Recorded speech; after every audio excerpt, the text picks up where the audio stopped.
එන පින්නතුනේ අපි සඳහන් කරමින් හිටියේ උපචාර භූමියේ ඉන්න පුද්ගලයාට තමයි මේ උපක්ඛලේශ පහළ වෙන්නේ කියලා. ඒ කියන්නේ භාවනාවේ මූලික මට්ටමේ ඉන්න කෙනෙකුට නෙමෙයි උපක්ඛලේශ එන්නේ. භාවනාව හොඳටම දියුණු කරලා දැන් මාර්ගාංගයක් ලබා ගන්න ඔන්න මෙන්න නැත්නම් ධානයක් ලබා ගන්න ඔන්න මෙන්න කියන මට්ටමේ ඉන්න කෙනෙකුටයි මේ උපක්ඛලේශ ඇති වෙනවා කියලා සඳහන් කරන්නේ.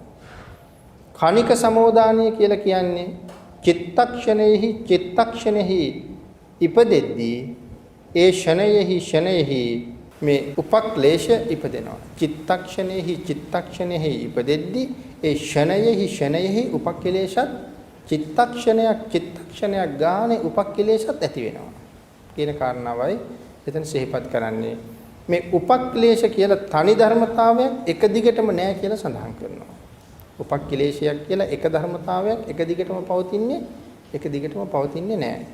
මොකද කියලා සඳහන් කරනවා මේ සිත කියන ධර්මතාවයත් ඉපදෙනවා පවතිනවා නැති වෙනවා ඒකත් එක දිගටම පවතින්නේ නැහැ. සිත එක දිගටම පවතින්නේ නැහැ. එහෙනම් උපක්ඛලේශ කියලා තනි ධර්මතාවයක් හැටියට කෙලස් එක දිගටම පවතින්නේ නැහැ.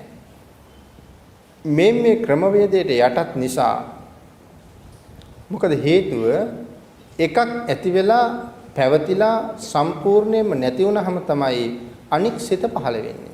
එක සිතක් ඇති වෙලා ඒ සිත පැවතිලා ඒ සිත නැති වෙලා සම්පූර්ණයෙන්ම සිත ඉවර වුණාට පස්සේ දෙවෙනි හිත පහළ වෙනවා. උපාද ස්ථಿತಿ භංගය ඉවර වුණාම තමයි දෙවෙනි හිත පහළ වෙන්නේ. සඳහන් කරනවා ඒ නිසා මුල් සිතේ සම්බන්ධයෙන් කිසිම දෙයක් ඊළඟ සිතට නැහැ කියලා. මුලින් ඇති වෙලා පැවතිලා නැති වෙච්ච හිතේ කිසිම සම්බන්ධයක් දෙවණීට ඇති වෙන හිතට නැහැ කියලා සඳහන් කරනවා. ඊළඟට සඳහන් කරනවා එහෙත් සිතක් තියෙන්න ඕන ඊළඟ සිත පහළ වෙන්න නම්. කලින් සිතේ කිසිම සම්බන්ධතාවයක් දෙවණි හිතට නැති වුණාට හිතක් තියෙන්න ඕන ඊළඟ සිත ඇති වෙන්න නම් කියලා සඳහන් වෙනවා. ඊළඟට පැහැදිලි කරනවා ඒ නිසා තමා තනියෙන් සිත් පහළ නොවි චිත්ත පරම්පරාවල් පවතින්නේ. දැන් අපි සිතුවිලි ගැන කියනකොට කියන්නේ තනි හිතක් ගැන නෙමෙයි සිත් පරම්පරාවක් ගැන.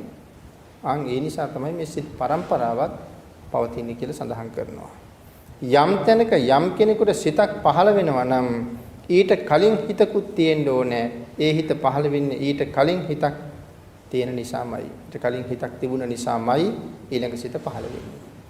ඒ නිසා මේ සිත කියන ශක්තිය ආධාර කරගෙන පවතින මේ චෛතසිකණං ධර්මයන් සිතත් එක්කම ඇති වෙලා පැවතිලා සිතත් සමගම නැති වෙලා යනවා. මේ චෛතසික සිතවිලිත් එක්කම උපදිනවා, සිතවිලිත් එක්කම පවතිනවා, සිතවිලිත් එක්කම නැති වෙලා යනවා කියලා සඳහන් කරනවා. ඊට අමතරව සිත ගත්ත අරමුණුම ගන්නවා. සිතත් එක්කමයි පහළ වෙන්නේ. සිතත් එක්කමයි පවතින්නේ. සිතත් එක්කමයි නැති වෙන්නේ. ඒකුප්පාද, ඒක නිරෝධ, ඒකාලම්බන, ඒක වත්තුක කියන ලක්ෂණ සහිතයි. මේ සඳහන් කරපු ලක්ෂණ වලින් යුක්තයි. යම් සිතක පහළ වෙන උපක්ඛලේශය පහළ වෙන්නේ එසේමයි එක දිගටම එක උපක්ඛලේශයක් පැවතුණා නෙමෙයි. එක දිගටම එක උපක්ඛලේශයක් පැවතුණා නෙමෙයි. එක උපක්ඛලේශයක් එක දිගටම පැවතුණා නෙමෙයි වෙනවා වගේම ෂණයක් පාසා උපක්ඛලේශ ඇති වෙලා ඒ සමෝදානය නිසා ඒ උපක්ඛලේශ ඇති වුණා කියලා සඳහන් කරනවා. සමෝදානය නිසා මේ උපක්ඛලේශ ඇති වුණා කියලා කියනවා. එනම් සිත් කෝටි ගණනක උපක්ඛලේශ පහළ වුණා කියලා කියන්නේ ඒකයි. මේ උපක්ඛලේශ ඇති වෙවි සිතත් එක්කම පහළ වෙවි එකට පවතිනවා. පහළ වෙවි තිබුණා. උපක්ඛලේශා ඒතේසං අත්ථීති කණිකා උපක්ඛලේශා කණිකානං සමෝදානෝ සමාගමෝ පබන්දෝ කණික සමාදානෝ වශයෙන් පැහැදිලි කරනවා. මේ උපක්ඛලේශයන් ක්ෂණයක් පාසා එක දිගටම ඇති වෙලා සමාගමයක් වගේ ඒ එකතු වීම නිසා බැඳීමක් වගේ දෙයක් පේන්න තියෙනවා. ක්ෂණයක් පාසා එකතු වෙවි සමාගමයක් වගේ පවතින නිසා බැඳීමක් පේන්න තියෙනවා. නැත්තම් බැඳීමක් වගේ දෙයක් පටන් ගන්නවා කියලා සඳහන් කරනවා. ඒ කියන්නේ මේ ඇති වෙන හිතේ ඊළඟ සිතෙත් උපක්ඛලේශ තියෙනවා වගේ පේන්න පටන් ගන්නවා. මේ ඇති වෙන සිතෙත් ඊළඟට උපක්ඛලේශ තියෙනවා වගේ පේන්න පටන් ගන්නවා. ආන් ඒ වගේ තමයි සඳහන් කරනවා එක දිගටම පවතින මේ පුද්ගලයාත් එක දිගටම පවතිනවා නෙමෙයි. සත්‍යයත් එක දිගටම එකම විදිහට පවතිනවා නෙමෙයි. ඒ කාරණාව අනිත්‍ය පිළිබඳව විස්තර කරන තැනත් අපි සාකච්ඡා කරන්න තියෙන එක දිගටම පවතින යමක් ඇත්තෙම නැති හින්දා තමයි මම කියලා කෙනෙක් ලෝකේ නැත්තේ. මේසේ කියලා දෙයක්, පුටුව කියලා දෙයක්, වාහනය කියලා දෙයක් ලෝකේ නැත්තේ එක දිගටම පවතිනවා නෙමෙයි, සම්පූර්ණයෙන්ම වෙනස් වෙලා අලුතෙන් උපදිනවා. ආන්ගේ උපදින වේගය අපේ ඇහැට ගණනය කරගන්න බැරි නිසා තමයි මේ එකම විදිහට තියනවා වගේ අපිට පේන්නේ. ඒ නිසා මෙතන සඳහන් කරනවා ඒ වගේම තමයි අපිත් එක දිගටම පවතිනව නෙමෙයි. නමුත් එක දිගටම බිඳි පවතින නිසා එක දිගටම ඉන්නවා වගේ පේනවා. අපි සඳහන් කළා ඒක මොනතරම් වේගෙන් සිද්ධ වෙනවද? මේ විදුලි බුබුල නිමි දැල් වෙනවා වුණාට නිමෙන බව අපිට පේන්නේ නැහැ. ඒ තරම් වේගෙන් සිද්ධ වෙන නිසා. හැබැයි ඊට වඩා ලක්ෂ කෝටි වාරයක වේගෙන් අපි ඇති වෙලා නැති වෙනවා. එහෙම නැත්නම් රූප කලාප ඇති වෙලා නැති වෙනවා. ඒ නිසා අපිට කවදාවත් මේක ඇහෙන් බලන්න පුළුවන් කමක් නැහැ. අන්න එවන් දෙයක් තමයි මේ කණික සමෝදානය කියලා කියන්නේ. තාම වේගෙන් ඇති වෙලා පවතිලා නැති වෙන දෙයක් කණික සමෝදානය කියලා කියන්නේ ඒ වාගේ. හරියට අපිට එකපාරම දකින්න පුළුවන් කමක් නැහැ. ඒ නිසා කණික සමෝදානයෙන් උපදින්නා වූ උපක්ලේශයන් ඥානයක් නැත්නම් ක්ෂණයක් පාසා බන්ධනය වෙනවා වගේ පේන්න තියෙනවා. උපක්ලේශ හැම වෙලාවෙම සිත් එක්කම උපදිනවා පවතිනවා නැති වෙනවා. නමුත් අර වේගෙන් ඇති වෙලා පැවතිලා නැති වෙන නිසා අපිට පේන උපක්ලේශ වැලක් එකට බැඳිලා තියෙනවා වගේ. නමුත් මේ හැම එකක්ම ඇති වෙනවා පවතිනවා නැති වෙනවා. නමුත් ඒක දැක ගන්න බැරි නිසා අපිට පේනවා වැලක් වගේ එකට පේනවා පවතිනවා කියලා. කණික પરම්පරා වශයෙන් උපජ්ජಂತಿ. මේ ශනික પરම්පරා වශයෙන් තමයි උපදින්නේ. ශනික પરම්පරා වශයෙන් උපදින්නේ කියලා සඳහන් කරනවා. ඊළඟට සඳහන් කරනවා තනි ධර්මයක් හැටියටම කිසිම දෙයක් පවතින්නේ නැහැ. මේ ලෝකේ කියන කිසිම දෙයක් තනි ධර්මතාවයක් හැටියට පවතින්නේම නැහැ. ඔක්කොම බිඳි වෙනස් වීමයි තියෙන්නේ සියලුම දේවල්. ඊළඟට සඳහන් කරනවා සංසාරේ තියෙන හැම දෙයක්මත් ඊටාම සුළු වෙලාවයි පවතින්නේ කියලා. මේ සංසාරේ තියෙන ඕනෑම දෙයක් පවතින්නේ ඊටාමත්ම සුළු වෙලාවයි. ඒක සුළු කියන වචනේ පාවිච්චි කරනවා නැත්නම් ෂණය කියන වචනේ පාවිච්චි කරනවා ඇරෙන්න ඊට වඩා කුඩා වචනයක් ඒකට කියන්න අපිට නෑ. ඒ ෂණය කොයිතරම් කුඩාද කියන එකත් අපිට හිතාගන්න බැරි තරම් කියන කාරණාව දැන් හොඳට අවබෝධ වෙනවා. ඊළඟට පැහැදිලි කරනවා පින්දුතිනේ රූප කලාප ඇති වෙලා පැවතිලා නැති වෙලා නැවත පහළ වෙන්නේ කලින් තිබුණ මට්ටමට සමාන විදිහකටමයි. මේ රූප කලාප ඇති වෙලා පැවතිලා නැති වෙනවා. ආයෙත් උපදිනවා. කලින් තිබ්බ මට්ටමට ඊටාත්ම සමානයි. ආන්ගේ සමාන නිසා පේනවා මේ දැන් නැත්නම් පැයකට කලින් දැකපු මිනිහා කිසිම වෙනසක් නැහැ මේ ඉන්නවා.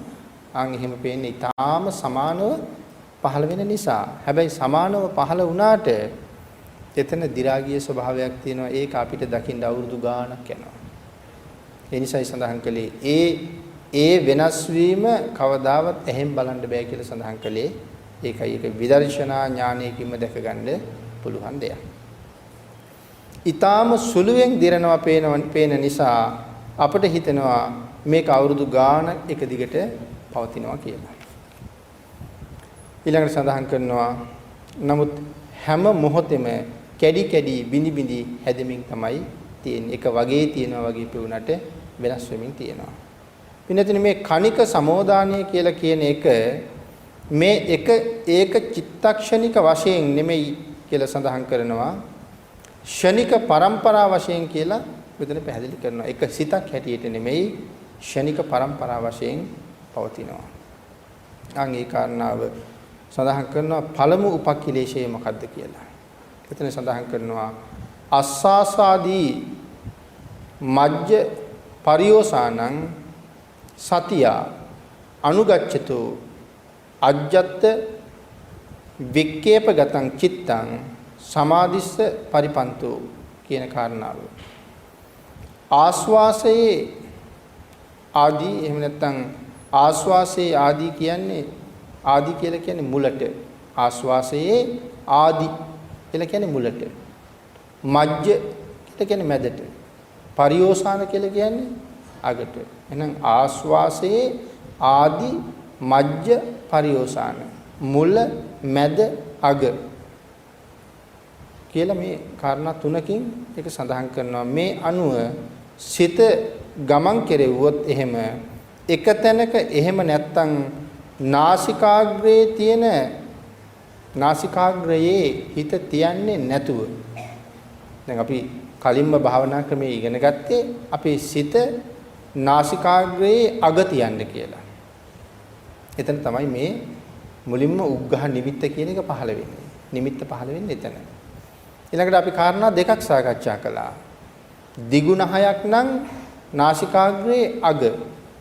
කොටන හයක් නම් උඩුතලයේ යම් තැනක තමයි මේ නිමිත්ත පහළ වෙන්නේ. එහෙනම් මෙතන සඳහන් කරනවා නාසිකාග්‍රයේ තියන්නේ නැතුව හිත ගමන් කෙරෙව්වොත් නිමිත්ත තුල හිත තියන්නේ නැහැ. හිත ගමන් කරවනවා. කොහොමද? අභ්‍යන්තරයට සිත විසිරෙනවා. නාසිකාග්‍රයේ හිත තියන්නේ නැතුව හුස්ම රැල්ලත් එක්ක හිත අරගෙන යනවා. හුස්ම රැල්ලත් එක්ක හිත ඇතුළට අරන් ගියොත් ඒකට කියන්නේ අපේ සිත ඇතුළට විසිරුණා කියලා. ඒක භාවනාව වෙන්නේ නැහැ. හිත ඇතුළට විසිරුණා. එතකොට සමහර අය කියනවා කියලා මෙතන සඳහන් කරනවා ආස්වාසයේ මුල නාසිකාග්‍රය. මේ මිත්‍යා දෘෂ්ටි වලට උත්තර දීලා තියෙන හැටි. සමහර අය කියනවා ආස්වාසයේ මුල නාසිකාග්‍රය. අභ්‍යන්තර පවිසන වාතස්ස අභ්‍යන්තරයට පිවිසෙන වාතේහි නාසිකග්ගං වා මුඛ නිමිත්තං වා ආදී එනම් නහය අග හෝ උඩුතොල තමයි මුල හදයන් මජ්ජ නාභින් මූල හදයන් එමෙන්න තමයි සඳහන් කරන්නේ නහය අග උඩුතොල එතන මුල නාසිකාග්‍රය හෝ උඩුතොල එතන මුල හදයන් මජ්ජේ හදවත මැද නාභි පරියෝසානං නාභිය අග. එතකොට හුලං රැල්ලේ මුල මැද අග සඳහන් කරපු හැටි. මුල නාසිකාග්‍රය මැද හදවත අග නාභිය. සඳහන් කරනවා ආස්වාස කරද්දී නහය අග බලලා එහෙම නොනැවති ආස්වාසයේ අනුව සිහිය අරගෙන ගියොත් අභ්‍යන්තරයට සිත විසිරුණා කියලා කියනවා. මේ සඳහන් කරපු විදිහට ගියොත් නාසිකාග්‍රේ ඉන්නවා ඊළඟට මැද හදවත ගාවට යනවා අගනාභිය ගාවට යනවා. එහෙම වුණොත් කියන්නේ හිත අභ්‍යන්තරයට විසිරුණා කියලා. එහෙම භාවනා කිරුවොත් කවදාවත් සමාධිය ලබන්න වෙන්නේ නැහැ. ඊළඟට සඳහන් කරනවා මොකද මේ සමාධිය කියන එක තැනකින් විතරයි එන්නේ. සමාධිය එන්නේ එක තැනකින් තැන් වල සමාධිය එන්නේ නැහැ. ඒ කාරණාව සඳහන් කරනවා හරියට මේ කියතකින් ලීයක් කපනවා වාගේ කියලා. සමාධිය එන්නේ එක තැනකින් කොයි වගේද? කියතකින් ලීයක් කපනවා වාගේ. ඇයි කියතකින් ලීයක් කපනවා වාගේ කියලා උපමාවක් ගෙනාවේ? මෙතන සඳහන් කරන පින්නතිනේ කියත වදින තැන ඉරෙන තැන හරියටම බලාගෙන හිටියාම ලීයක් තියෙනවා කියතෙන් කපන්න හදනවා. දැන් මේ ලීය කැපි ඇතුළට කැපි එනවා. එතකොට මේ කියත වදින තැනක් තියෙනවනේ ඉස්සරලාම ලීය. එතන බලාගෙන ඉන්නකොට අපිට පේන්නේ ලීය කැපෙනවා කියලා කැපි එනවා. එතකොට අපි දකිනවා එතන දැති වැදිනවා එතන කැඩිලා චුට්ට කැඩි ඉස්සරහට කැපෙනවා. එහෙනම් මෙතන සඳහන් කරනවා හරියටම බලන් හිටියාම කියතේ දැති දැනගත්තත් වෙනවා ඉරෙන බව දැනගත්තත් වෙනවා. හරියටම බලාගෙන හිටියාම දැතිත් පේනවා, ඉරෙනවත් පේනවා. නමුත් පළවෙනියෙන් වදින දැත්තත් එක්ක ඒ දැත්ත පහළට යනකොට අපි පහළට යන්න ගියොත් අපිට ඉරෙනව දැනගන්න වෙන්නේ නැහැ පහළට ගියා. එහෙමනම් සඳහන් කරනවා නමුත් එක දැත්තක් සමග සිත ඈතට අරගෙන ගියොත් ඒ පැත්තට හිත විසිරුණා කියලා. උපමාවක් පෙන්නන්නේ. ආන් ඒ වගේ අභ්‍යන්තරයට පිවිසෙන වාතයේ සමග සිත අරගෙන ගියොත් සිත ඇතුළට විසිරෙනවා කියලා සඳහන් කෙරුවා. ඊළඟට සඳහන් කරනවා එය සමාධියට උපක්ඛිලේශයක්. සමාධිස්ස පරිපන්තෝ කියලානේ සඳහන් කළේ. පළවෙනි උපක්ඛිලේශය. ආන් එහෙම සිත ඇතුළට විසිරෙන එක සමාධියට උපක්ඛිලේශයක්. නැත්නම් ඒක සමාධියට බාධාවක් පරිපන්තයක් බවට පත් වෙනවා. එයාට සමාධියට එන්න බැරුව යනවා. ඊළඟට සඳහන් කරනවා ආදි මජ්ජ පරියෝසානං සතියා අනුගච්ඡන්තෝ යෝගිස්ස ඨාන නානත්තානු ගමනේ න චිත්තං අජ්ජත්තං වික්කේපං ගච්ඡති මුල මැද අග වශයෙන් සිත අරහන් ගියහම මේ ස්ථානවල නානත්වය නිසා සිත අභ්‍යන්තරට විසිරෙනවා කියලා කියනවා. මේ ස්ථානවල තියෙනවා නානත්වයක්. නහය ගාව තියෙන එක වෙනස්, හදවත ගාව තියෙන එක වෙනස්, නාභිය ගාව තියෙන ක්‍රමය වෙනස්. ආන් ඒ නානත්වය නිසායි හිත ඇතුළට විසිරුණා කියලා සඳහන් කරලා තියෙනවා. ඊළඟට සඳහන් කරනවා තං අජ්ජත් වික්කේපගතං චිත්තං ඒකත්තේ අසංඨානතෝ සමාධිස්ස පරිපන්තෝ අභ්‍යන්තරයට පිවිසෙන සිත එකම තැනක නොසිටින නිසා සමාධියට බාධාවක්. අභ්‍යන්තරයට පිවිසෙන සිත එක තැනක ඉන්නේ නැහැ. අනේ හින්දා ඒක සමාධියට බාධාවක්. ඊළඟට දෙවෙනි සමාධියට බාධාව දෙවෙනි උපක්ඛිලේශයේ සඳහන් කරනවා පස්සාසාදී මජ්ජේ පරියෝසානං සතියා අනුගච්ඡන්තෝ බහිද්දා වික්කේපගතං චිත්තං සමාධිස්ස පරිපන්තෝ ප්‍රාශ්වාසයේදී සිත නාභියෙන් පටන් අර ගන්නවා. ප්‍රාශ්වාසයේදී නාභියෙන් පටන් ගන්නවා. නාභියෙන් පටන් ගන්නවා හදවත නාසිකාග්‍රය. එහෙම වුණොත් හිත එළියට විසිරෙන්න පටන් ගන්නවා. හුස්ම ගන්නකොට නාසිකාග්‍රය හදවත නාභිය වුණා. ප්‍රාශ්වාස කරනකොට නාභිය හදවත නාසිකාග්‍රය. පළවෙනි වතාවේ ඇතුළට විසිරුණා, දෙවෙනි වතාවේ එළියට විසිරෙනවා. එතකොට මේ හුලං රැල්ල දිහා බල බල ආශ්වාස ප්‍රාශ්වාස කරන්න ගියොත් කවදාවත් අපිට හම්බ වෙන්නේ නැහැ සමාධිය. මේ කියන විදිහට කරන්න ගියොත් සමාධිය හම්බ වෙන්නේ නැහැ. තුන්වෙනි උපක්ඛිලේශය අස්සාස පටිකංකනා නිකාන්ති තණ්හා චර්යා සමාධිස පරිපන්තෝ තණ්හාව අනුව ආස්වාස කළොත් එනම් ආස්වාස ප්‍රාර්ථනා කරමින් ආස්වාස කළොත් ඒ සමාධියට බාධාවක්. තණ්හාව අනුව ආස්වාසය කරන එකත් සමාධියට බාධාවක් කියලා කියනවා. මොකද මේ තණ්හාව අනුව ආස්වාස කරනවා කියලා කියන්නේ. පින්වතුනි මෙතන විස්තර කරනවා යෝගියාට හිතෙන්න පුළුවන් මම මේ හුස්ම ගැනීම තමයි නැත්නම් මගේ මේ හුස්ම ගැනීම තමයි කර්මස්ථානය. ඒ නිසා වේගෙන් හුස්ම ගන්න ඕනේ. දැනෙන්න හුස්ම ගන්න උත්සාහ කරමින් වෙහෙසෙනවා. හුස්ම ගන්න දැනෙන්න හුස්ම ගන්නවා. දැන් අපි සාමාන්‍යයෙන් මෙහෙම ඉන්නකොට හුස්ම ගන්නවා කියලා අපිට දැනුනේ නැහැ. හුස්ම ගන්න ඕනේ කියලා කල්පනා කරුවොත් අපිට හුස්ම ගන්න බව දැනෙනවා. නමුත් එදිනෙදා ජීවිතේ සමහර උදේ ඉඳලා රෑ වෙනකන් වැඩ කෙරුවා. හුස්ම ගත්තද කියලා අපි දැනගත්තෙම නැහැ. ඒක ඉබේම සිද්ධ වුණා. දැන් යම් කෙනෙක් හයියෙන් හුස්ම ගන්න පටන් ගන්නවා. ඒ කියන්නේ තමන්ට දැනෙන්න මේක තමයි මගේ කර්මස්ථානය කියලා හයියෙන් හුස්ම ගන්නවා. ආන් එකයි කියේ තණ්හාව කියලා. ආන්ගේ තණ්හාව එක්ක දැනෙන්න හුස්ම ගන්න උත්සාහ කරමින් වෙහෙසෙනවා මේ පුද්ගලයා. එතකොට එහෙම හයියෙන් හුස්ම ගන්න ගියොත් වැඩි වෙලා යන්න ඉස්සෙල්ලා අපි වෙහෙසටපත් වෙනවා. ස්වභාවිකව හුස්ම ගන්නවා වගේ නෙමෙයි හයියෙන් ගන්න ගියාම ඉක්මනට වෙහෙසටපත් වෙනවා. ආන් ඒ නිසා මෙහෙම සඳහන් කරලා තියෙනවා නාසිකා වාතා යත්ත විදං කම්මට්ටානන්ති සල්ලක්කෙත්වා ඕලාරිකස්ස අස්සාසස්ස පත්තනා සංඛාතා නිකාමතා ඒව තණ්හා පවත්තන්ති.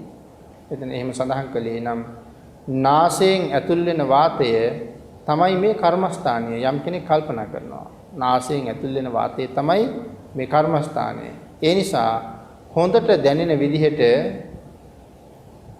ආශ්වාස ප්‍රාශ්වාස කරන්න ඕනේ. කොයි වගේද අර අපි දුවනකොට හයියෙන් හුස්ම ගන්න. ආන් ඒ වගේ වේගෙන් හුස්ම ගන්න පටන් ගන්න ඕනේ කියලා මෙයා හිතනවා. එහෙම හිතලා ඒට කැමැත්තක් ඇති වෙලා ඒ තණ්හාව සමග ආශ්වාස කරනකොට ඒ තණ්හාව සහිතව සිහිය පිහිටන්නේ නැති නිසා ඒක සමාධියට බාධාවක්. දැන් තණ්හාව සහිතවයි ආශ්වාස කරන්නේ. තණ්හාව සහිතව ආශ්වාස කෙරුවට සිහිය පිහිටන්නේ නැති හින්දා තුන්වෙනි කාරණාව එතනදී සමාධියට බාධාවක් කියලා සඳහන් කරනවා. ඊළඟට හතරවෙනි උපක්ඛිලේශය. එතෙන්ට කියනවා ප්‍රාශ්වාස වශයෙන්ුත් හයියෙන් හුස්ම පිට කරනවා. දැන් ඉස්සෙල්ලා හයියෙන් හුස්ම ගත්තා. දැන් හයියෙන් හුස්ම පිට කරනවා. ආන් එහෙම ප්‍රාශ්වාසයේ වේගෙන් කරලත් මේ සමාධිය පිහිටන්නේ නැහැ කියලා සඳහන් කරනවා. හයියෙන් කෙලෙස් සහිතව තණ්හාව සහිතව ආශ්වාස කෙරුවට සමාධිය එන්නේත් නැහැ. තණ්හාව සහිතව ප්‍රාශ්වාස කළාට සමාධිය එන්නේත් නැහැ. ඒක තමයි හතරවෙනි ක්ලේශය. පස්වෙනි ක්ලේශයේ හැටියට සඳහන් කරනවා අස්සාසේනාබී තුන්හස්ස පස්සාස පටිලාභෝ මුච්ඡතා සමාධිස්ස පරිපන්තෝ. ආශ්වාසය හරියට කරන්නත් බෑ කරදරයක් එනවා. හරියට ආශ්වාස කරන්න බෑ කරදරයක් එනවා. එතකොට හිතෙනවා ප්‍රාශ්වාසය මීට වඩා සිහියෙන් කරන්න පුළුවන් කියලා. ආශ්වාසය හරියට කරන්න බෑ. මොකද ආශ්වාසය කරනකොටම වෙන මොකක් හරි හිතෙනවා. නැත්නම් වෙන මොකක් හරි කාරණාවකට හිත ගැලවිලා ගියා. එතකොට දැන් හරියට ආශ්වාස කෙරුන්නේ නැහැ. ආයෙත් සිහිය එනවා. මොකද ඉක්මනට සිහිය එනවා. දැන් මේ සෑහෙන දියුණු වෙච්ච කෙනෙක්නේ. දැන් මගේ සිත එහාට මෙහාට විසිරුණා කියලා ඉක්මනට සිහිය එනවා. කරදරයක් වුණා. ඒ නිසා කල්පනා කරනවා ආශ්වාසයේ නම් සිහියක් තිබුණේ නැහැ. නමුත් ප්‍රාශ්වාසයේ හරියට කරගන්න ඕනේ කියලා. ආශ්වාසයේ හරියට කෙරුන්නේ නැහැ. ප්‍රාශ්වාසයේ හරියට කරන්න ඕනේ කියලා ඒ පුජ්‍යලයා හිතනවා. එය සැප සහිත වෙයි කියලා හිතෙනවා. ප්‍රාශ්වාසයේ එහෙම හරියට කෙරුවොත් ඒක සැප සහිත වෙයි කියලා හිතෙනවා. ප්‍රාශ්වාසයේ පිළිබඳව තණ්හාව වැඩි වෙනවා. දැන් ආශ්වාසයේ හරියට කෙරුන්නේ නැහනේ. දැන් හදිස්සියක් තියෙනවා ඉක්මනට හොඳ සිහි කල්පනාවෙන් ප්‍රාශ්වාස කරනවා කියලා. දැන් ඒකට තණ්හාවක් තියෙනවා. ඒ නිසා සඳහන් කරනවා මුර්ජාවටපත් වෙනවා කියලා ඒකට කියනවා. මුර්ජාවටපත් වෙනවා. සිහිය නැති වෙනවා. එයද සමාධියට බාධාවක්. එහෙනම් ආශ්වාසයට කරදරයක් ආපු නිසා ප්‍රාශ්වාසය කරන්න හිතාගෙන ඉන්නවා. නමුත් ප්‍රාශ්වාසය කරන්න ගියා එහෙම හිතහම තණ්හාවක්. ඒ නිසා සමාධිය එන්නේ නැහැ. ඊළඟට 6 වෙනි ක්ලේශය සඳහන් කරනවා එහෙම නැත්නම් ආශ්වාසය කරන වෙලාවේ අපහසුවකට කරදරයකටපත් වෙනවා. අபிතුන්හස්ස කියලා කීවේ අපහසුතාවයටපත් වෙනවා කියන එකයි. අபிතුන්හස්ස කියලා කියන්නේ අපහසුතාවයටපත් වෙනවා කියප එක. එතකොට හිතෙනවා මේ ආශ්වාසයට කරදරයක් වුණා එහෙනම් ඊළඟ ආශ්වාසය හොඳට කරනවා කියලා. මෙතන සඳහන් කරන්නේ ප්‍රාශ්වාසයට කරදරයක් වීම. ඉස්සරලා ආශ්වාසයට කරදර වුණානේ. ඊළඟට ප්‍රාශ්වාසයට කරදරයක් වෙනවා. ඊළඟට කල්පනා කරනවා දැන් ප්‍රාශ්වාසයට කරදරයක් වුණා ඊළඟ ආශ්වාසය හොඳට කරනවා කියලා. එතකොට තියෙන්නේ තණ්හාවක්. එහෙනම් එහෙම කෙනාට සමාධිය වැඩෙන්නේ නැහැ. ඒක සමාධියට විරුද්ධයි. එහෙනම් මේ විදිහට උපක්ලේශ 10ක් මෙතන පැහැදිලි කරනවා. ඊළඟට සඳහන් කරනවා මේ ආශ්වාසයේ මුල් කරගෙන කයෙහි හෝ සිතෙහි වෙහෙස වැඩි වෙනවා. ආශ්වාසයේ මුල් කරගෙන කයෙහි සහ සිතෙහි වෙහෙස වැඩි වෙනවා. මොකද දැන් හිතාමතා හයියෙන් හුස්ම ගන්න පටන් අරගෙන වෙහෙසෙන්න පටන් ගන්නවා.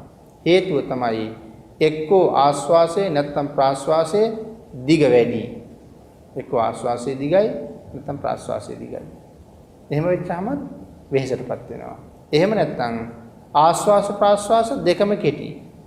දීර්ඝව හුස්ම ගන්න ගියත් වෙහෙසෙනවා. වේගෙන් කෙටියෙන් හුස්ම පිට කරන්න ගත්තොත් ඒත් වෙහෙසටපත් වෙනවා. ආශ්වාසය ගැන එහෙම හිතුනොත් සඳහන් කරනවා ඊළඟ ප්‍රාශ්වාසය හොඳට කරනවා කියලා. ආශ්වාසයේ දිග වැඩි වුණා. නෑ ප්‍රාශ්වාසය හොඳට කරනවා. එහෙම හිතෙනවා. ආශ්වාසයේ දිග වැඩි වුණා නෑ දැන් ප්‍රාශ්වාසය හොඳට කරනවා. ප්‍රාශ්වාසය හොඳට කරනවා කියලා හිතුවාම ප්‍රාශ්වාසය හොඳට කරගන්න බැරි වුණා. එක්ක කෙටි වුණා නැත්නම් දික් වුණා. ඊට පස්සේ හිතනවා නෑ ඊළඟට ආශ්වාසය හොඳට කරනවා. දැන් මෙතන කරන්නේ හුස්ම ගන්න එක දිහා බල හිතනවා. ආශ්වාසය හොඳ නැතුව ගියා ප්‍රාශ්වාසය හොඳට කරනවා. ප්‍රාශ්වාසය හොඳ නැතු වුණා ඊළඟ ආශ්වාසය හොඳට කරනවා. දැන් ඒකට භාවනාවක් නෙමෙයි වෙන්නේ. දැන් තියෙන්නේ චින්තාමය ස්වરૂපයක්. භාවනාවක් කියන්නේ හිත වැඩෙනවනේ. දැන් මෙතන මේ වෙන කාරණාව පිළිබඳ තණ්හාවෙන් හිත ඉන්නවනේ. එහෙනම් ඒක සමාධියට බාධාවක් හැටියට මෙතන සඳහන් කරනවා. ඊළඟට සඳහන් කරනවා පිළිදේ මුච්චනා කියලා කියවේ ආශ්වාසයත් පීඩාවටපත් වෙලා ප්‍රාශ්වාසයේ ආශ්වාදයක් හොයනවා. ආශ්වාසයෙන් පීඩාවටපත් වෙලා හුස්ම ගන්න ගිහලා කරදර වෙලා පීඩාවටපත් වෙලා. දැන් ඒ නිසා ප්‍රාශ්වාසයේ සැපසහිතව කරන්න කල්පනා කරමින් ප්‍රාශ්වාසයෙන් ආස්වාදයක් හොයනවා. ආශ්වාසයෙන් පීඩාවටපත් වෙලා ප්‍රාශ්වාසයෙන් ආස්වාදයක් හොයනවා. එහෙම නැත්නම් ආශ්වාසයෙන් ආස්වාදයක් හොයනවා. ප්‍රාශ්වාසයෙන් කරදර වුණා නම් ආශ්වාසයෙන් ආසාදයක් හොයනවා. ආශ්වාසයෙන් කරදර වුණා නම් ප්‍රාශ්වාසයෙන් ආස්වාදයක් හොයනවා. අංගීකාරණව සඳහන් කරනවා අනුගච්ඡනාච අස්සාසං පස්සාසං අනුගච්ඡතාච සති අජ්ජත් වික්කේපා කංකනා බහිද්දා වික්කේප පත්තනා කියලා මේ කරුණු ටික කෙටියෙන් මේ ගාථාවකින් සඳහන් කරලා තියෙනවා. කෙටියෙන් මේ කරුණු මේ ගාථාවකින් තමයි මේ පැහැදිලි කරලා තියෙන්නේ. අනුගච්ඡතාච අස්සාසං පස්සාසං අනුගච්ඡතාච ඊළඟට සඳහන් කරනවා සති අජ්ජත්තං වික්කේපා කංකනා බහිද්දවා වික්කේප පත්තනා කියලා මේ ගාථාවකින් මේ කරුණු ටික කෙටියෙන් සඳහන් කරලා තියෙනවා. ආශ්වාසය හා ප්‍රාශ්වාසය අනුව සිත ගමන් කරවීම පිළිබඳවයි මේ සඳහන් කරන්නේ. ආශ්වාසය අනුව ගමන් කරවීම තමයි මේ අජ්ජත් වික්කේපය කියලා කියන්නේ. ආශ්වාසය අනුව සිත ගමන් කිරීමට කියනවා අජ්ජත් වික්කේපය කියලා. අභ්‍යන්තරයට සිත විසිරීම. අජ්ජත් වික්කේපය අභ්‍යන්තරයට විසිරෙනවා. ප්‍රාශ්වාසය අනුව වික්කේපයටපත් වීම තමයි සැක කරමින් බාහිරයට විසිරෙනවා. මේ ප්‍රාර්ථනාව කියන කාරණාව මෙතන සඳහන් කරනවා. ඒ නිසා කරුණු හතරක්ම මෙතන සඳහන් කරලා තියෙනවා. මුල මැද සම්බන්ධ කරුණු දෙකයි ප්‍රාර්ථනාව සම්බන්ධ කරුණු දෙකයි. කරුණු හතරක් සඳහන් කරලා තියෙනවා. ඊළඟට පැහැදිලි කරනවා අස්සාසේ නාබිතුන්හස පස්සාස පටිලාභෝ මුච්චනා. ආශ්වාසය නිසා කරදරයටපත් වූ පුද්ගලයාගේ ප්‍රාශ්වාස ප්‍රතිලාභෙහි මත්වීම. ආශ්වාසය නිසා කරදරයටපත් වූ පුද්ගලයාගේ ප්‍රාශ්වාස ප්‍රතිලාභෙහි මත්වීම. එහෙම නැත්නම් මුච්චනා කියවේ සිහි මූර්ජා වීම. එහෙම නැත්නම් තණ්හාව නිසා සිහිය නැතිවීම. තණ්හාවක් ඇවිල්ලා ප්‍රාශ්වාසය හොඳට කරන්න ඕනේ කියලා. නැත්නම් ආශ්වාසය හොඳට කරන්න ඕනේ කියලා. ඒ නිසා සිහිය නැති වෙලා ගිහිල්ලා. ප්‍රාශ්වාසය නිසා කරදරයටපත් වූ කෙනා ආශ්වාසය පිළිබඳව ඇලීම, ආශ්වාසයේ මත්වීම කියලා සඳහන් කරනවා. ච ඒතේ උපක්ඛිලේසා ආනාපානසති සමාධිස්ස. මේ උපක්ඛිලේශ 6 ආනාපාන සති සමාධියේ තියෙනවා. ආනාපාන සති සමාධියට බාධා කරන උපක්ඛිලේශ 6ක් තියෙනවා මෙතන මේ විදිහට. යේහි වික්කේපස්ස යේහි වික්කිප්පමානස්ස නොච චිත්තං විමුච්ඡති. ඒ නිසා සඳහන් කරනවා මේ 6 නිසා යමෙක් වික්ෂෝපයට පත් වුනොත් එහෙම සමාධියට පත් වෙන්නේ නැහැ. යමෙක් මේ කාරණා 6 නිසා වික්ෂෝපයටපත් වෙනවා නම් එයාට සමාධියක් ලැබෙන්නේ නැහැ. විමෝක්ඛං අප්පජානත්තා තේ හොන්ති පරපත්තිය. නිවන අවබෝධ කරන්නේ නැත්නම් පරපත්තිය අනුන් කියන දේ අදහනවා. නිවන අවබෝධ කරන්නේ නැත්නම් අනුන් කියන දේ අදහනවා. නිවනක් කියලා දෙයක් තියෙනවා කියලා විශ්වාස කරන්න වෙනවා. ඒ කියන්නේ නිවන අවබෝධ කරන්නේ නැන්නේ. නිවනක් කියලා දෙයක් තියෙනවා කියලා විශ්වාස කරනවා. දැන් අපි නිවන අවබෝධ කරලා නැහැ. තාම නිවන හරියටම වැටහිලා නැහැ. නමුත් නිවනක් කියලා දෙයක් තියෙනවා කියලා අපි දන්නවා. එන සමහරලාට පරපත්තිය අනුන් කියන නිසා නිවනක් තියෙනවා කියලා අපි හිතනවා. නමුත් තවම අපි නිවන අවබෝධ කරලා නැහැ. යම් කෙනෙක් මේ මාර්ගයේ ගමන් කරන්න පටන් ගත්තොත් ක්‍රමක්‍රමයෙන් නිවන වැටහි ඔහුට නිවන අවබෝධ වෙන්න පටන් ගන්නවා. හැබැයි මාර්ගයට නොයලඹුණ පුද්ගලයාට මේ පරපත්තිය නැත්තම් අනුන් කියන දේ අහගෙනම ඉන්න සිද්ධ වෙනවා. හැබැයි ඉතින් අනුන් කියන දේවල් අහගෙන ඉඳ ගියාම අනුන් කියන දේ පිළිබඳව විශ්වාසයක් ඇති නුනොත් ඔය නිවනක් කියලා එකක් නැහැ කියලා අපිට හිතෙනවා. එහෙම වෙන්නත් පුළුවන්. එහෙම නැත්තම් Tamanට නිවන දැනගන්න පුළුවන් වෙන්න ඕනේ. අනුන් කියන දේ තේරුම් ගන්න බැරි නම් අපි නිවන අවබෝධ කරන්න කටයුතු කරන්න ඕනේ. මෙතන සඳහන් කරලා තියෙන ඒකයි සිත ආස්වාස ප්‍රාස්වාස ධර්මයේහි දැඩිව පිහිටන්නේ නැහැ. ආස්වාස ප්‍රාස්වාස ධර්මයේහි දැඩිව පිහිටන්නේ නැතුව යනවා මේ අනුන් කියන දේම අහගෙන ඉන්න ගියොත්. මොකද කවුරුවත් පින් කරන්න කියලා අපිට කීවට මෙහෙම පින් කරාම මෙහෙම ප්‍රතිලාභ ලැබෙනවා මෙහෙම සංසාරයේ සුවපත් වෙනවා කියලා අපිට කීවට අපිට ඒක ඒ තරම් දැනෙන්නේ නැහැ. සිල් රකින්න කියලා කවුරුවත් කීවට අපිට ඒක එච්චර දැනෙන්නේ නැහැ. Tamanටම හිතලා සිල් රැකගෙන ගියොත් ආන් ඒ පුද්ගලයාට එතකොට ප්‍රමෝදය ඇති වෙන්න පටන් ගන්නවා. ප්‍රීතිය ඇති වෙනවා. දැන් යම් කෙනෙක් හරියටම දන්නවා නම් සෝවාන් ආර්ය ශ්‍රාවකයෙකුට දානයක් පූජා කරාම මට ලැබෙන ආනිසංසයේ සීමාවක් නැහැ කියලා හරියටම තේරුම් ගත්තොත් එයාට එහෙම දානයක් පූජා කරන්න අවස්ථාව ලැබුණොත් මොනතරම් ප්‍රමෝදයක් ඇති වෙනවද මේ දානය පූජා කරපු නිසා. එහෙම නැත්නම් හරියට භාග්‍යතුන් වහන්සේ ජීවමානයි කියලා සලකගෙන දන් වේලක් පූජා කරනකොට ප්‍රමෝදයක් ඇති වුණොත් භාග්‍යතුන් වහන්සේට දන් පූජා කිරීමේ ආනිසංසයේ සීමාවක් නැහැ.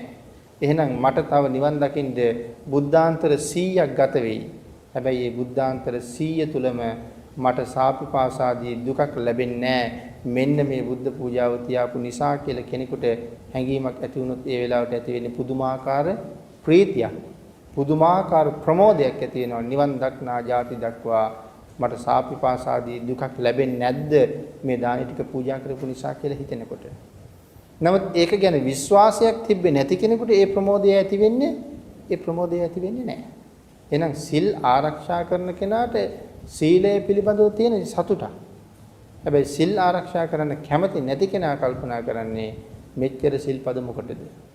මෙච්චර මෙව රකින්න පුළුවන්ද? මේ සිල් රකින්න එක කොච්චර අමාරුද?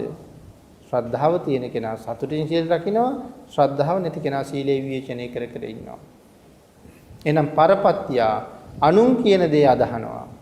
තමන් අවබෝධ කරනවා සමහර කෙනෙක් නමුත් අනුන් කියන එක අදහනවා කියන කෙනාට ඊතරම්ම ශ්‍රද්ධාව එකපාර පහළ වෙන්නේ නැහැ. නමුත් තමන් අත්දැකීමෙන්ම ලබා ගන්නකොට තමන් ඒක තමන්ගේ ජීවිතෙන් ප්‍රත්‍යක්ෂව දකිනකොට වැඩියෙන් යෙදෙන්න හිතෙනවා. ඊළඟට සඳහන් කරනවා අසම්මා මානසිකාර වශයෙන් අජ්ජත් වික්කේපකස්ස අස්සාසස්ස ආකංකනාති උත්තං අජ්ජත් වික්කේපා කංකනා කියලා සඳහන් කරන්නේ අභ්‍යන්තරයට විසිරීම කැමති වෙනවා. කෙනෙක් කැමති හිත අභ්‍යන්තරයට විසිරෙනවාට. නාසිකාග්‍රයේ ඉන්නේ නැතුව නාසිකාග්‍රයත් හෘද වස්තුවත් නාභියත් බලාගෙන අභ්‍යන්තරයට යන්න කෙනෙක් කැමතියි. ඒ නිසා ඒ ප්‍රාර්ථනාවක් හැටියට ක්ලේශයක් හැටියට එනවා. එතකොට ඒක ප්‍රාර්ථනාවක් වෙනවා ඊළඟට ඒක ක්ලේශයක් බවට පත් වෙනවා. මේ උත්සාහ කරන්නේ කෙලෙස් නැති කරන්න මිසක් කෙලෙස් ඇති කරන්න නෙමෙයි. එහෙනම් එයාට සමාධියක් ලැබෙන්නේ නැතුව යනවා.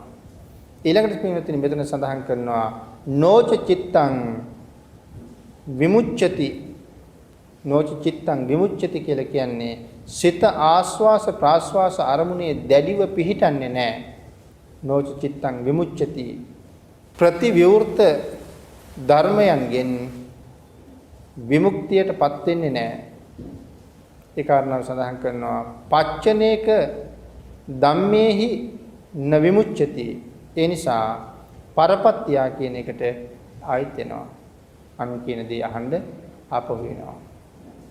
මොකද විමෝක්ඛං අප්ප ජානන්තා කියලා සඳහන් කරලා තියෙන්නේ ඔහු හෝ අන්‍යයෙක් හෝ ආරම්මනාදී මුක්ති විමෝක්ඛ කියලා කියන්නේ ආරම්මණය දැඩි ලෙස විශ්වාස කිරීම නිසා ඇතිවෙන විමෝක්ෂය. අරමුණ දැඩි ලෙස විශ්වාස කරගෙන ඇති කරගන්නා වූ විමෝක්ෂය.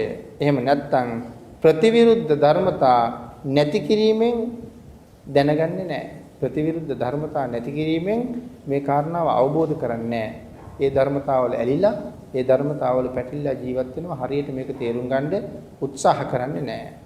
පරපත්‍යා කියලා කියන්නේ පර සද්ධානං අරහන්ති. එහෙම කියලා කිව්වේ Tamanට ප්‍රත්‍යක්ෂ කරගන්නේ නැතුව ඥානයක් නැහැ. Tamanට ප්‍රත්‍යක්ෂ කරගන්න ඥානයක් නැහැ. ඒ නිසා පරපච්චයිකා කියලා කියන්න වටිනවා.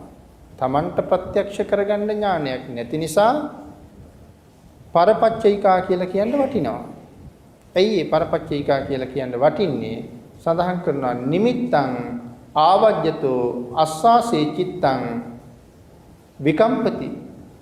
ආස්වාස ප්‍රාස්වාස කරද්දී මේ උපචාර මට්ටමේ ඉන්න පුද්ගලයා ගැනයි කතා කරලා තියෙන්නේ.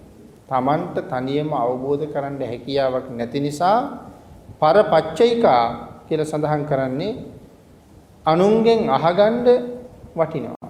අනුන්ගෙන් අහගන්න යෙදෙනවා. Taman අවබෝධ කරනවා වගේ අනුන්ගෙන් අහගත් එකේ යෙදෙන්න ප්‍රීතියක් උපදින්නේ බොහෝ වෙලාවට නැතුව යනවා. ඊළඟට සඳහන් කරනවා මේ උපචාර මට්ටමේ ඉන්න අයට ඇති වෙන කෙලෙස් ගැන මේ කතා කරන්නේ. සාමාන්‍යයෙන් ප්‍රාථමික මට්ටමේ ඉන්න අයට ඇති වෙන කෙලෙස් නෙමෙයි මේ. උපචාර මට්ටමේ ඉන්න අයට තියෙන කෙලෙස්. මේ පුද්ගලයාට ආස්වාස ප්‍රාස්වාස නිමිත්ත පහ වෙලා තියෙනවා.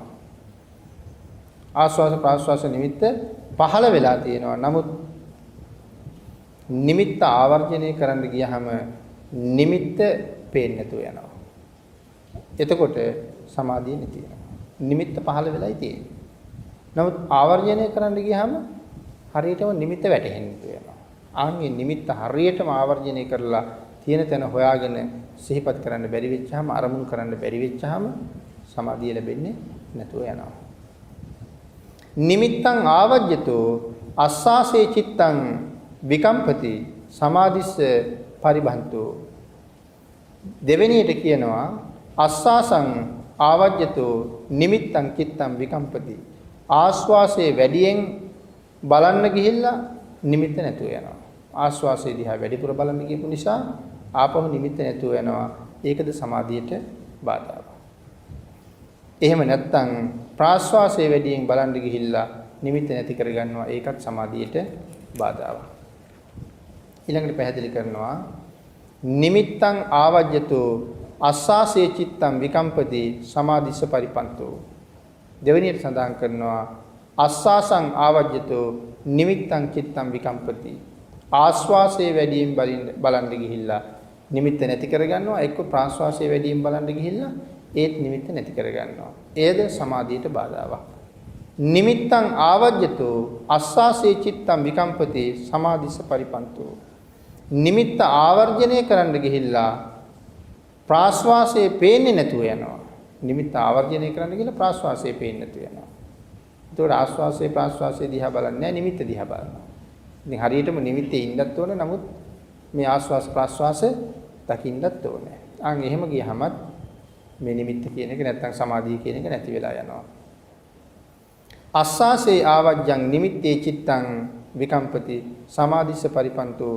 ආස්වාසේ ආවර්ජනය කරන්න ගිහිල්ලා එහෙම නැත්තම් නිමිත්ත නැති කරගන්නවා. එක්ක ප්‍රාස්වාසේ ආවර්ජනය කරන්න ගිහිල්ලා නිමිත්ත නැති කරගන්නවා. ඒ නිසා සමාධිය එන්නේ නැහැ කියලා සඳහන් කරනවා.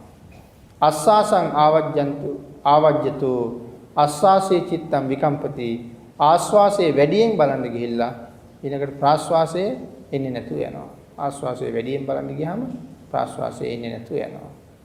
අතහැරෙනවා කියලා සඳහන් කරනවා. තැන් වලින් අතහැරෙනවා. මේක වැඩියෙන් බලන්න ගියාම ප්‍රාස්වාසයේ වෙනවා. ඒක එකපාර බැලෙන්නේ නැහැ. ඊළඟ එක බැලුවා මේ තැන් වලින් කැඩි කැඩි තමයි ඊළඟට දකින්න පුළුවන් වෙන්නේ.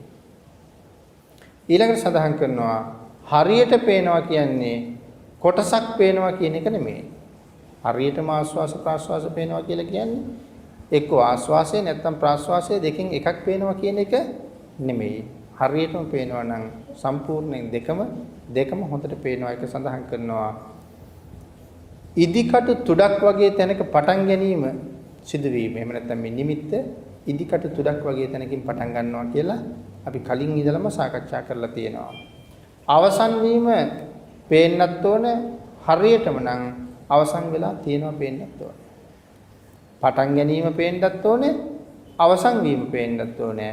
අවසන් වෙලා තියෙනවා පේන්නත් ඕනේ හරියටම නම්. එහෙනම් ඒ නිසා සඳහන් කරනවා ඉන්පසු ආස්වාසයේ පටන් ගන්නවා වෙනම පේන්න ඕනේ. අපි ප්‍රාස්වාසය ගැන කතා කරුවොත් ප්‍රාස්වාසයේ ආරම්භයත් පේනවා. ඊළඟට ඉවර වෙලත් පේනවා. ඉවර වෙලා තියෙනොත් පේනවා. එතකොට ඊටාම සිහියෙන් ඉන්නේ. ආන්ගේ ඊටාම සිහියෙන් ඉන්න නිසා ප්‍රාස්වාසය ගැන කතා කරුවොත් ඊළඟට ආස්වාසයේ පේන්නත් ඕනේ. එහෙනම් ආස්වාසය ගැන කතා කරුවොත් ආස්වාසය කරනවා පේන්නත් ඕනේ. සඳහන් කරනවා හරියට නම් ආස්වාසයේ අවසන් වෙලත් ඉන්නවත් පේනවා. දැන් ආස්වාසය කරන්න පටන් ගත්තා, දැක්කා, අරමුණු වුණා, දැන් ආස්වාස කරලා ඉවරයි. දැන් ආස්වාස වෙලා ඉවර. දැන් අපි හුස්ම ගත්ත ගමන්ම පිට කරනවා. නමුත් ගත්ත ගමන් පිට කරනවා නෙමෙයි ටිකක් වෙලා ඉඳලා පිට කරන්නේ. එහෙමනම් දැන් හුස්ම ආස්වාස කරනවා පේනවා. දැන් ආස්වාස කරලා ඉවරයි කියන කාරණාවත් හොඳට පේන්න පටන් ගන්නවා ඊළඟට. දැන් තව ප්‍රාස්වාසයට වෙලා තියෙනවා. ඊළඟට ඊටාම සිහියෙන් ප්‍රාස්වාස වෙනවත් පේනවා. ආස්වාස හුස්ම ගත්තා. හුස්ම අරගෙන දැන් ඉවරයි. දැන් ආස්වාසත් නැහැ ප්‍රාස්වාසත් නැහැ. ඊළඟට දැන් ප්‍රාස්වාසයේ එනවා. ඒකත් හොඳට පේනවා. මේ අතර තියෙන ඉඩ හොඳ ලස්සනට පැහැදිලිව දකින්නවා කියන කාරණාවයි එතන සඳහන් කරන්නේ. ඊළඟට සඳහන් කරනවා ප්‍රාස්වාසයේ අතහැරෙනවා. මොකක් නිසාද? ගිය ආස්වාසයේම බලලා ඉන්නවා දැන් තියෙන ප්‍රාස්වාසයට වඩා. දැන් හුස්ම ගත්තා, හුස්ම ඇතුළට ගියා. දැන් අපි හුස්ම ගැනයි ආස්වාසය ගැනයි කල්පනාව. කොහොම කල්පනා කර ඉන්නකොට මං තාම ආස්වාස ගැන කල්පනාව දන්නේව නැතුව ප්‍රාස්වාස වෙලා ඉවරයි. මම ප්‍රාස්වාසය ගැන සිහියක් තිබුණේ නෑ මට. ආස්වාසයත් එක්කනේ හිටියේ. නිසා දන්නේ ප්‍රාස්වාස වෙලා. අන්න ඒ වගේ ආස්වාසයේ වැඩියෙන් බලන්න ගිහිල්ලා ප්‍රාස්වාසයේ පේන්නේ නැතුව යනවා. ආස්වාසයේ දිහා වැඩියෙන් බලන්න ගියම ප්‍රාස්වාසයේ පේන්නේ නැතුව යනවා. එක්ක ප්‍රාස්වාසයේ දිහා වැඩියෙන් බලන්න ගියම ආස්වාසයේ පේන්නේ නැතුව යනවා. ඒකත් සඳහන් කරනවා ප්‍රාස්වාසයේ ආවර්ජන කරන්න යෑමෙන් ආස්වාසයේ පිළිබඳව සිත අතහැරෙනවා. ආන් ඒක සමාධියට බාධාවක්. එහෙනම් ආස්වාසයේ ප්‍රාස්වාසයේ අතහැරෙන්නේ නැතුව එක දිගටම හරියටම බලාගෙන ඉන්න වෙනවා මේ සමාධිය කියන එක හරියටම ලබන්නේ. එය නැවත සඳහන් කරනවා නිමිත්තං ආවජ්ජමානස්ස අස්වාසේ විකම්පතේ මනෝ නිමිත්ත ආවර්ජනය කරාම ආස්වාසය අතහැරෙනවා. නිමිත්ත ආවර්ජනය කරාම ආස්වාසය අතහැරෙනවා. ආස්වාසං ආවජ්ජමානස්ස නිමිත්තේ චිත්තං විකම්පති ආස්වාසය ආවර්ජනය කරන්න ගියහම නිමිත්ත අතහැරෙනවා. එහෙම නැත්නම් ප්‍රාස්වාසය ආවර්ජනය කරන්න ගියහම නිමිත්ත අතහැරෙනවා. මෙතන සඳහන් කරනවා නිමිත්ත ආවර්ජනය කරන්න ගියහම ආස්වාසය අතහැරෙනවා. ඊළඟට සඳහන් කරනවා ආස්වාසය ආවර්ජනය කරන්න ගියහම නිමිත්ත අතහැරෙනවා. ඉස්සරලා නිමිත්ත ආවර්ජනය කළා දැන් ආස්වාසය ආවර්ජනය කරනවා.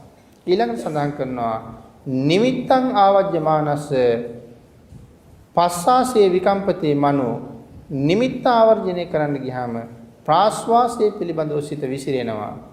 පස්සාසං ආවජ්ජමානස්ස නිමිත්තේ චිත්තං විකම්පති ප්‍රාස්වාසයේ ආවර්ජනය කරද්දී නිමිත්ත පිළිබඳව සිත විසිරෙනවා. කරුණු හතරක් එතන සඳහන් කරන්නේ. ඊළඟට සඳහන් කරනවා අස්සාසං ආවජ්ජමානස්ස පස්සාසේ විකම්පති ආස්වාසයේ ආවර්ජනය කරනකොට ප්‍රාශ්වාසයේ පිළිබඳව සිත අතහැරෙනවා. ප්‍රාශ්වාසයේ ආවර්ජනය කරනකොට ආශ්වාසයේ පිළිබඳව සිත අතහැරෙනවා. එතන කරුණු 6ක් සඳහන් කරලා තියෙනවා. මෙන්න මේ උපක්ඛිලේශ 6 ආනාපාන සති සමාධියේ තියෙනවා කියලා සඳහන් කරනවා. ආනාපාන සති සමාධියේ මේ සඳහන් කරපු උපක්ඛිලේශ 6 නිතරම තියෙනවා. ආංගිෂා ඒක හොඳට අවබෝධ කරගන්න ඕනේ. එක්ක ආශ්වාසයේ වැඩියෙන් ආවර්ජනය කරන්න ගිහිල්ලා ප්‍රාශ්වාසය දන්නේම නැතුව සිද්ධ වෙනවා. එහෙම නැත්නම් ප්‍රාශ්වාසය ආවර්ජනය කරන්න ගිහිල්ලා ආශ්වාසය සිද්ධ වෙනවා දන්නේම නැතුව. එක්කෝ නිමිත්ත ආවර්ජනය කරන්න ගිහිල්ලා ආශ්වාසය නැති කරගන්නවා. නැත්නම් ආශ්වාසය ආවර්ජනය කරන්න ගිහිල්ලා නිමිත්ත නැති කරගන්නවා.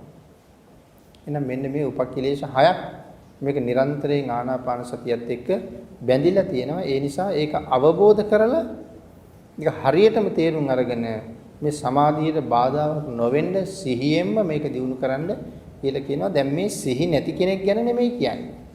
එහෙනම් මේ සඳහන් කරන්නේ මේ උපචාර මට්ටමට නෙමෙයි අපි කෙනෙක් ගැන. එහෙනම් සාමාන්‍ය කෙනෙක් ගැන මොන කතා කරන්නද තව දෙයක්. ඒ නිසා මෙතන සඳහන් කරනවා මේ ආකාර 6න් හිත විසිරුණොත් හිත සමාධිගත කරවන්න පුළුවන් කමක් නැහැ. එහෙම හිත මුදවන්න පුළුවන් කමක් නැහැ කියලා. නෝච චිත්තං විමුක්ඛති විමුක්තියටපත් වෙන්න බැරුව යනවා. එහෙම වුණා. විමුක්තිය දන්නේ නැති කෙනා විමෝක්ෂය දන්නේත් නැහැ. විමුක්තිය දන්නේ නැති කෙනා විමෝක්ෂය දන්නේත් නැහැ. ඒ නිසා අනුන්ගෙන් අදහන කෙනෙක් බවට පත් වෙනවා. ඒ කියන්නේ තමන්ම අවබෝධ කරලා මේක තේරුම් ගන්න උත්සාහ කරන්නේ නැති නිසා අනුන්ගෙන්ම හැම වෙලාවෙම අනුන් කියන දේම අදහන්නෙක් බවට පත් වෙනවා. ඒ පුද්ගලයා තමන් තනියම හොයාගත්ත දෙයක් නැතුව යනවා. එතන තමන් තනියම හොයාගත්තා කියලා කියන්නේ බුදුරජාණන් වහන්සේ දේශනා කරපු මාර්ගයට අනුව තමන් තනියම හොයා ගන්නවා. නැත්නම් මේක අපිට තනියම හොයාගන්න පුළුවන් වුණා නම් මෙච්චර කල් අපිට උත්සාහ කරන්න වෙන්නේ නැහැ. නිමිත්තන්ති අස්සාස පස්සාසානං පුසනට්ඨාන. මෙතන නිමිත්තන් කියලා කීවේ ස්පර්ශ වෙන තැන. එහි පළමු නිමිත්ත උග්ඝහ නිමිත්ත හුළඟ වැදෙන තැන. ඒ කාරණා දැන් අපි හොඳට දන්නවා ඒ කරුණ. ඉන්පසු පහළ වෙන නිමිත්ත පටිභාග නිමිත්ත. දෙවණියට පහළ වෙන්නේ පටිභාග නිමිත්ත. මේ ආශ්වාස ප්‍රාශ්වාස දිගනාසයක් ඇතනම් නාසයේ මුලත් ගැටෙමින් පවතිනවා. දිගනාසයක් තියෙනවා නම් නාසයේ මුල ගැටෙමින් පවතිනවා. කෙටි නාසයක් තියෙනවා නම් උඩුතොලේ ගැටෙමින් පවතිනවා. යෝගියා නිමිත්ත ආවර්ජනය කරනවා නම් ආශ්වාසය අතහැරෙනවා කියන කාරණාවයි මේ සඳහන් කරන්නේ. නිමිත්ත ආවර්ජනය කරන්න ගියොත් ආශ්වාසය අතහැරෙනවා. ආශ්වාසය ආවර්ජනය කරන්න ගියොත් නිමිත්ත අතහැරෙනවා. මේ දෙකම හරියට කරගන්න වෙනවා. ඊළඟට මෙතන ඉන් පසුව පෙන්නනවා තුන්වෙනි චතුස්කය කියන එක.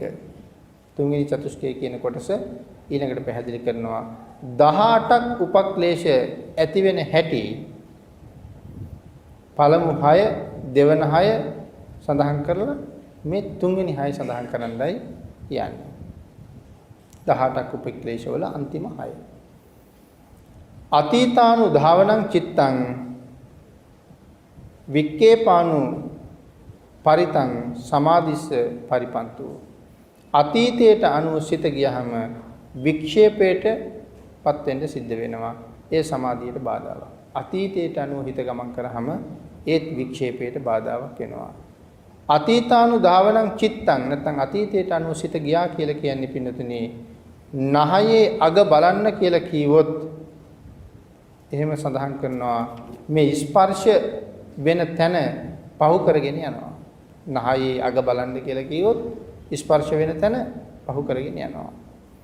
ඒ පහු කරගෙන යන ආශ්වාසය හෝ ප්‍රාශ්වාසයේ අනුව සිතම හේවනවා. දැන් එක්කෝ මේ ස්ථානීය ස්පර්ශයේ ස්ථානීය පහු කරගෙන යන ආශ්වාසය හෝ ප්‍රාශ්වාසයේ එක අපි හිතම හේවන්න පටන් ගන්නවා.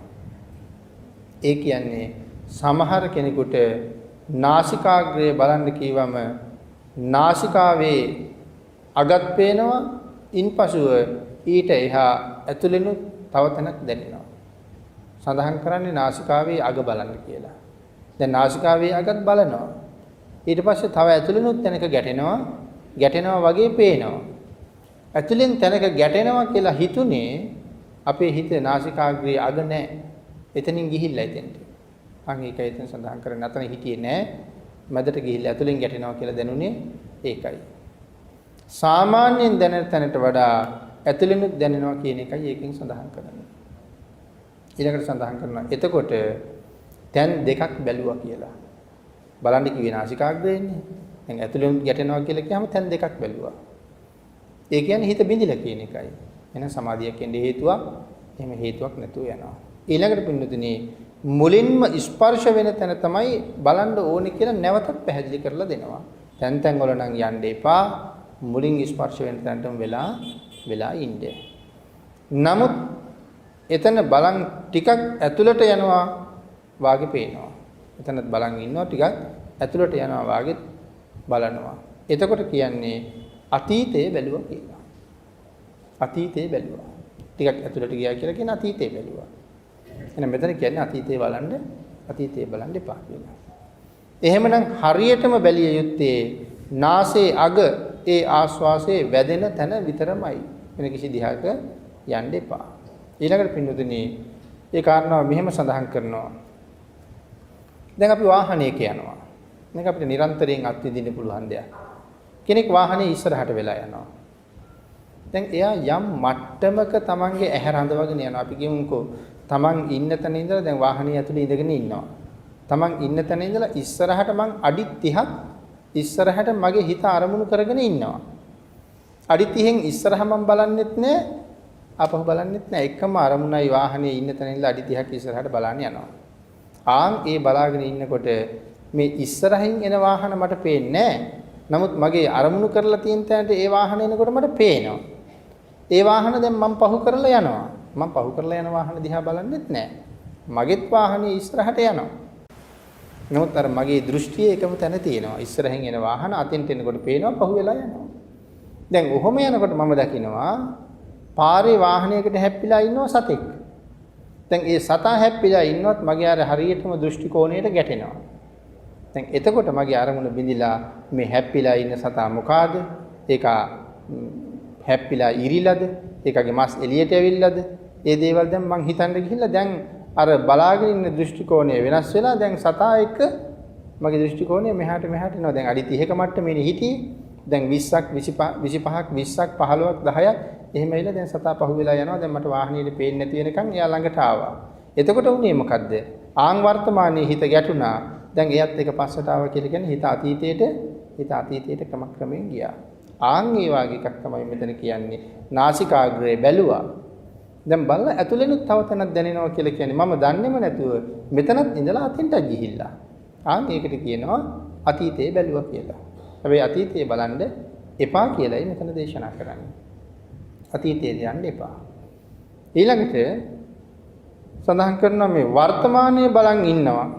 වර්තමානයේ බලනවා කියලා සඳහන් කරන්නේ පහළ වෙනකන් බලන් ඉන්නවා. ඊළඟට සඳහන් කරනවා වර්තමානයේ ඇති වුණ දේ දිගට බලන් ඉන්නවා නම් අතීතයේ බැලුවා වෙනවා. වර්තමානයේ පහළ වෙච්ච දේ දිගටම බලාගෙන ඉන්නවා නම් අතීතයේ බැලුවයි වෙන්නේ. දැන් අර සුනකයාගේ මලකුණ හදිස්සියේ දැක්කා ඒක වර්තමානයේ.